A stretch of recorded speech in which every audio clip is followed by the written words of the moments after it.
Surprise, motherfucker! In 1996, just a month after the release of the first Resident Evil, Capcom began developing the second installment, directed by Hideki Kamiya with Shinji Mikami serving as producer. The game was initially planned for release as early as 1997. Believe it or not, back then we didn't have to wait years for the next chapter of beloved franchise. However, as the release date drew closer, it became clear that the game just wasn't coming together. The story felt hollow and didn't seem like a real continuation of the first part. The sequence of events appeared disjointed and failed to create any real tension. The number of zombies on the levels was increased by reducing polygon counts, but this only made them less frightening. But the biggest problem was that the game was simply boring. It didn't feel like Resident Evil at all. As Shinji Mikami said in an interview, the completion of the original Resident Evil 2 had been 60% when I decided to scrap it. The reason is that it was no fun at all. To be specific, I didn't like the visuals, the scenario and the game. So the version of the game that had been shown in promotional materials up until 1998, when the Resident Evil 2 we know and love finally came out, simply disappeared, leaving many fans puzzled. What was it really? Various versions and rumors about the existence of RE 1.5 persisted for years, until at the end of 2011 a 40% build surfaced. It was purchased collectively by a group of fans called Team IGAS, I've Got a Shotgun. The story of how it was acquired is surrounded by legend and full of drama, and since I can't say for certain which version is accurate, I won't go into the details. What matters is that eventually two versions of the game became available to the public. The first is PvB, Pure Vanilla Build. For those who want to experience the game as is, in the exact state Capcom left it, without any modifications by fans. In case it isn't obvious from the 40% build label, this is a rough, unfinished experience, full of bugs, incomplete models, and levels that are not only impossible to complete but are simply hard to play at all without a debugger. The second version is MZD, Magic Zombie Door. Essentially, it's a fun attempt to finish the 40% PvB build and present what Resident Evil 2 might have looked like if Capcom had stuck to the original vision. It's now 2025 and I've played the MZD version dated January 25 of this year, and I'd like to share my impressions. When launching the game, you have the option to choose your character. You can play as Leon S. Kennedy, he's almost identical to his version of RE2.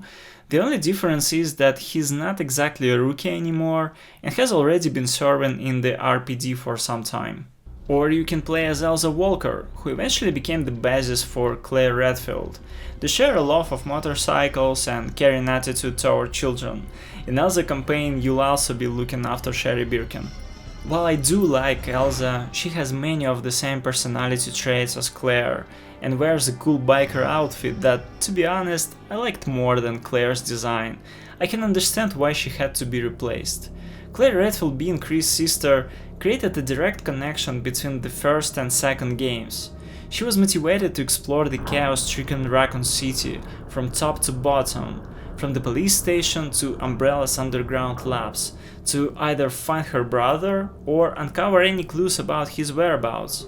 Meanwhile, Elsa is driven purely by chance and her desire to survive. Both characters start the game already inside the police station, which in the original version was designed as a realistic depiction of typical police precinct.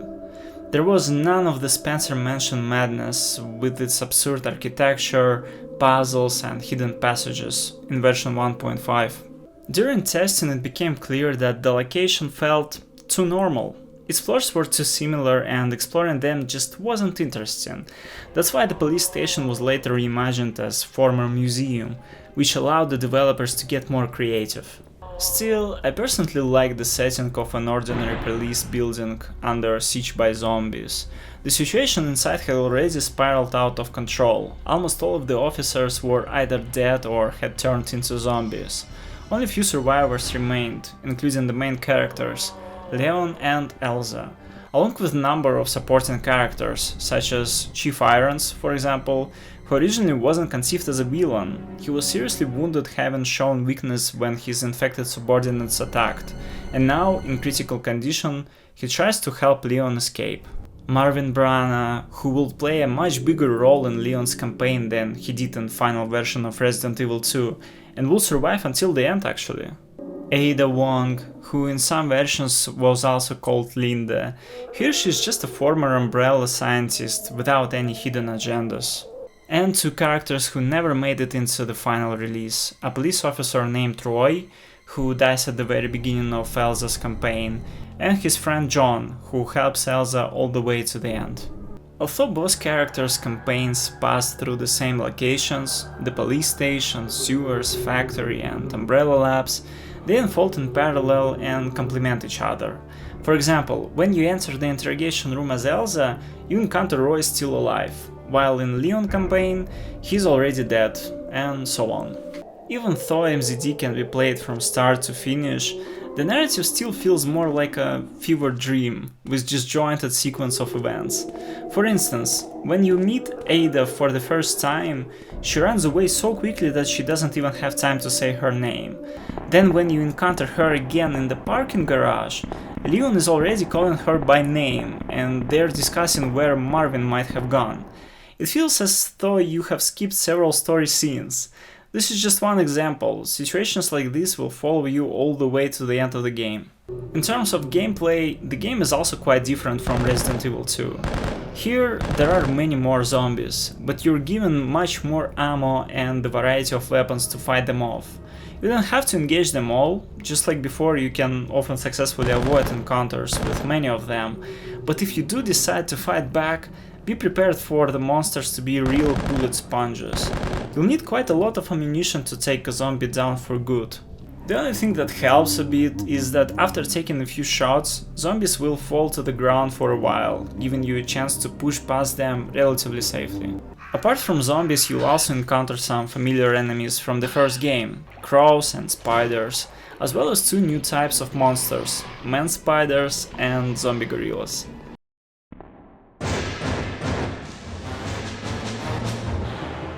Fuck this.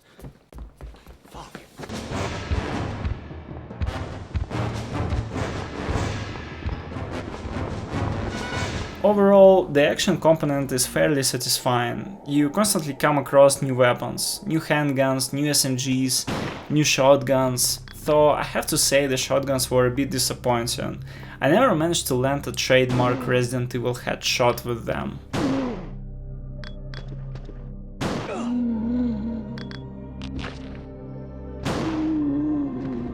In the armory you can also find a nice little nod to the first game, the rocket launcher you used to destroy the Tyrant.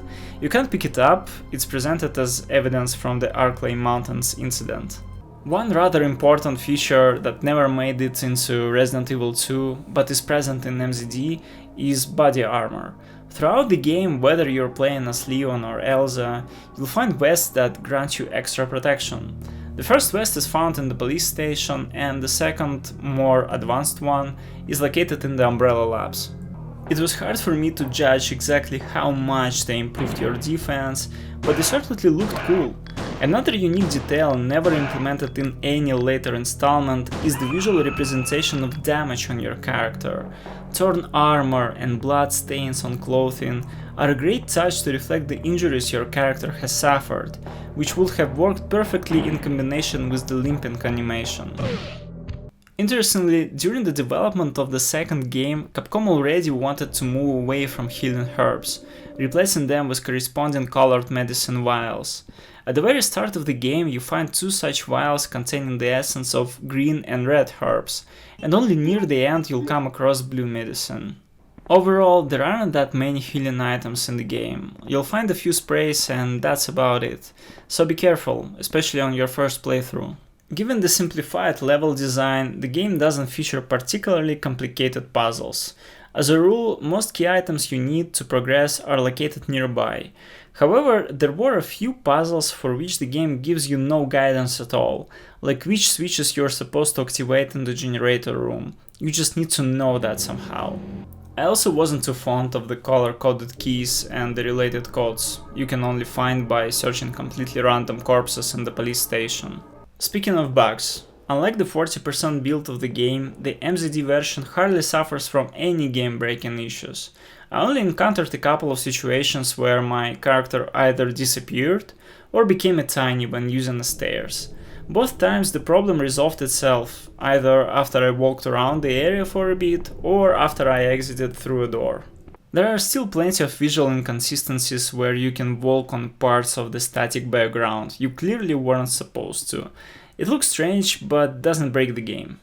Saving and item boxes don't work in this version, but honestly this didn't turn out to be much of a problem.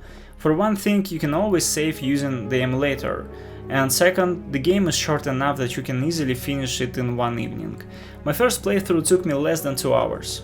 The lack of an item box might be a bit more annoying, because at first you don't know which key items you'll need and when, so you'll end up hauling a lot of unnecessary junk around.